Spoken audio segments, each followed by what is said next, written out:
Good afternoon, everyone, and I hope you have enjoyed your long weekend. Today, I'm going to be going over three traditional rhetorical techniques known as ethos, logos, and pathos, derived from the Greek philosophy as to how humans are able to convince each other.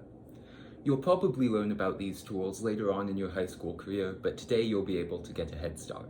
I'm going to begin with a description of ethos, which is the process of building credibility. Ultimately, whenever we listen to a presenter, we try to ascertain their authority on the subject and implicitly weight the points that they offer as a function of that authority. Authority can come from a number of places. First and foremost, it's always going to come from you, the speaker. Now, you guys are in high school, I'm in college, none of us have a lot of experience in a field, so the degree of authority we are able to present from experience or learning is going to be a little bit minimal, but we still draw a lot of implicit assumptions so far as someone's credibility based on the way that they conduct themselves. First and foremost, someone's confidence, even when explicitly presented, such as body posture, ability to continue speaking fluidly, or ability to project in a room, all of those traits show that someone is confident in what they are saying, and if someone is confident, then they probably know what they're talking about. This is an implicit bias, which, if you are able to present, builds your credibility and helps expand your ability to leverage ethos in your point. Then, professionalism. This is the idea that if you are dressed nicely for an event, if you are able to speak in a very diplomatic fashion, people are going to believe that you are an authority on this topic and therefore take your point seriously. And then finally, also cohesiveness.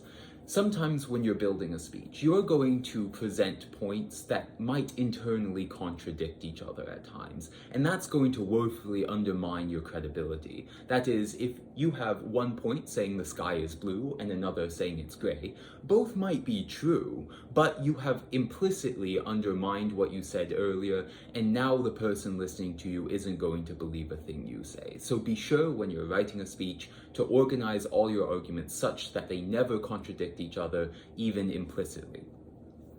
Now, as I said, the majority of our credibility is not going to be coming from ourselves, but rather from others. And that is the idea that you can pull on others' credibility to introduce ethos to your own speech. That is, if you are not an authority on workers' rights in the instance of our current LD case, you will be able to look up online the words of people who are an authority in that area. So we can pull credibility from others. This is done predominantly through the use of citations.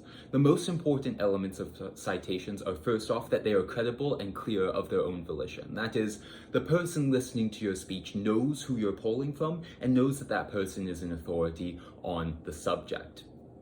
This probably entails you giving the name of the person you're citing, what their career is, and maybe why that person has a unusually significant degree of credibility within that career, such as a PhD, or lots of experience, or wide critical acclaim from their peers.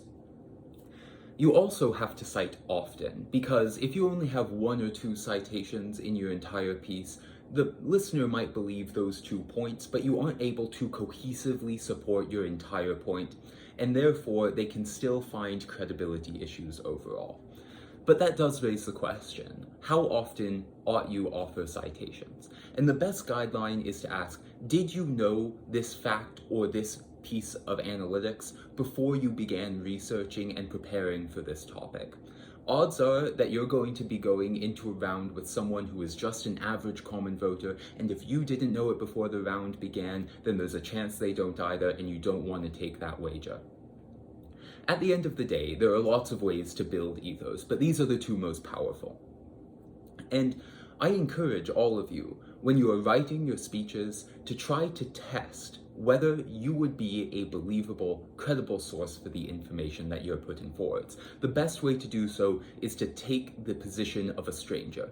Ask yourself, if they did not know me, if they did not implicitly believe who I am, then would they still believe that this case that I have brought forth is true?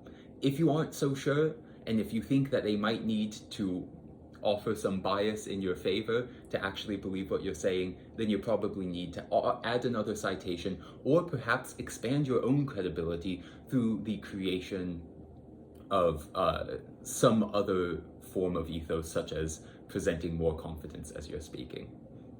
I hope this explained it well. Feel free to ask me any questions in your mind, and I look forward to seeing you soon.